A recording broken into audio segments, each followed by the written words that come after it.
राहुल गांधी ने तो भारतीय जनता पार्टी को बुरी तरीके से भयभीत कर दिया है और ऐसा भयभीत किया है कि जब सरकार जाने वाली है, चुनाव होने वाले हैं, कार्यकाल के 3 महीने बचे हुए हैं, तो मंत्रिमंडल का विस्तार कर दिया जाता है।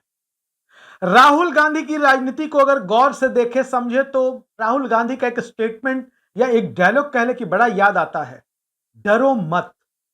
राहुल गांधी डरते किसी से नहीं है और यह संदेश अपने पार्टी के नेताओं को, कार्यकर्ताओं को, सबको देते हैं, डरो मत। याद करिए 2018 का वो विधानसभा का चुनाव, जब मध्य प्रदेश की जनता ने कांग्रेस को जीत दिलाई थी, कांग्रेस की सरकार बनी थी।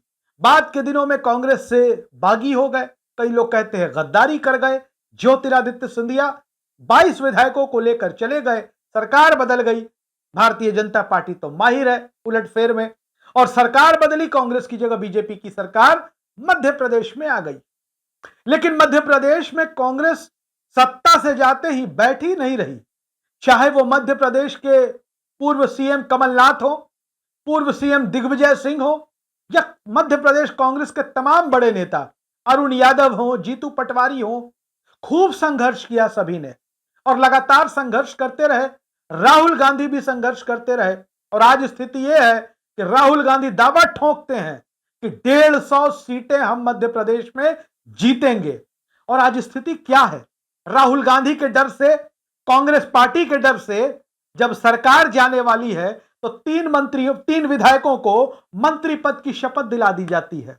अब आपने ऐसा बहुत कम ही देखा होगा कि जब चुनाव होने वाले, चुनाव सिर पर हैं, कभी भी चुनाव के लिए तारीखों की घोषणा हो सकती है, कभी भी चुनाव आयोग आचार संहिता लगाने की बात कर सकता है, घोषणा हो सकती है और मंत्री परिषद का विस्तार कर दिया जाता है, 3 मंत्री बना दिए जाते हैं। इससे पता चलता है कि चोट बहुत तेज लगी है और दर्द भी बहुत तेज हो रहा है भारतीय जनता पार्टी को।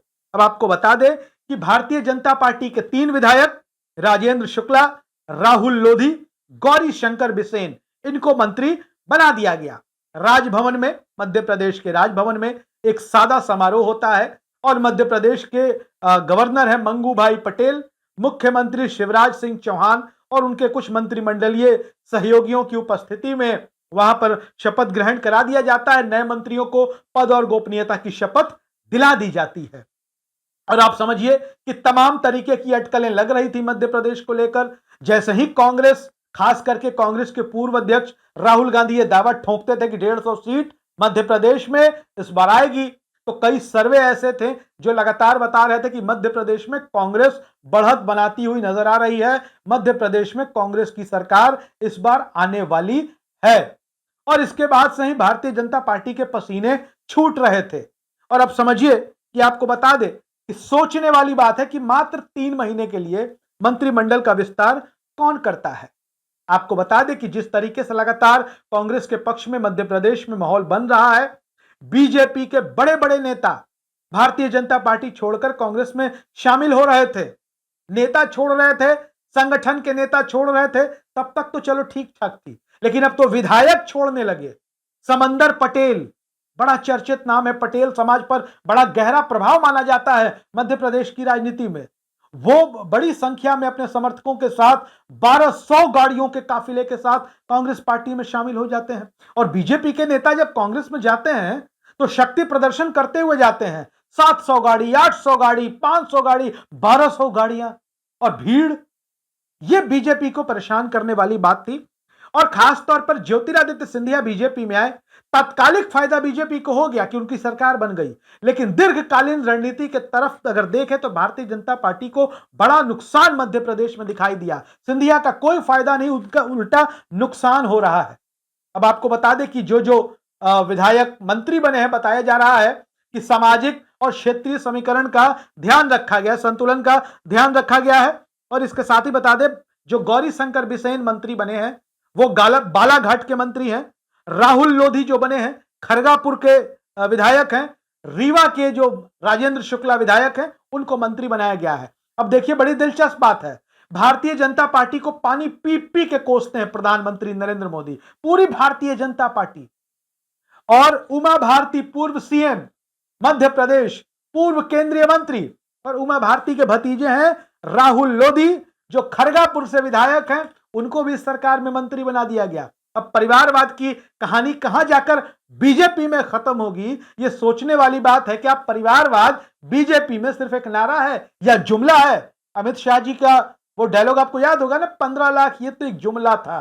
तो कहीं परिवारवाद भी उनके लिए जुमला तो नहीं, क्योंकि जुमले में तो ये लोग माहिर हैं। खैर, अब आपको बताते हैं कि यह मंत्रिमंडल का विस्तार है, जो कहा जा रहा है कि मध्य प्रदेश में बीजेपी के अंदर खूब सारा मतभेद है, बहुत सारा विरोध सरकार के अंदर, संगठन के अंदर, पार्टी के अंदर है, और सीएम शिवराज सिंह चौहान के खिलाफ भी मतभेद है। और इसकी वजह से इस मतभेद को, नाराजगी को और विरोध को दूर करने की यह कवायद है चुनाव से ठीक पहले मंत्रिमंडल का विस्तार। लेकिन बड़ी दिलचस्प बात कहते हैं कमलनाथ, मध्य प्रदेश कांग्रेस कमेटी के अध्यक्ष, मध्य प्रदेश के पूर्व सीएम, पूर्व केंद्रीय मंत्री कमलनाथ, जिन्होंने बीजेपी की नाक में दम कर रखा है, वो क्या कहते हैं ट्विटर पर, बड़ा जबरदस्त है, सुनिएगा। कमलनाथ कहते हैं कि जब कार्यकाल हो रहा समाप्त, गिरने वाली है सरकार, तब मध्य प्रदेश में मंत्रिमंडल का हो रहा विस्तार। आगे कहते हैं कमलनाथ, विदाई के समय स्वागत गीत गाने वाली भाजपा सरकार विस्तार तो क्या, पूरा मंत्रिमंडल भी बदल दे तो हार निश्चित है। यह मंत्रिमंडल नहीं, भ्रष्टाचार की मित्र मंडली का विस्तार है। बहुत बड़ा आरोप कमलनाथ लगा रहे हैं, भ्रष्टाचार की मित्र मंडली। जी हां, तो आपको क्या लगता है मध्य प्रदेश के इस मंत्रिमंडल विस्तार पर? अपनी राय जरूर लिखिए। वीडियो अच्छा लगे शेयर करिए, हमारे YouTube चैनल को सब्सक्राइब करिए। धन्यवाद।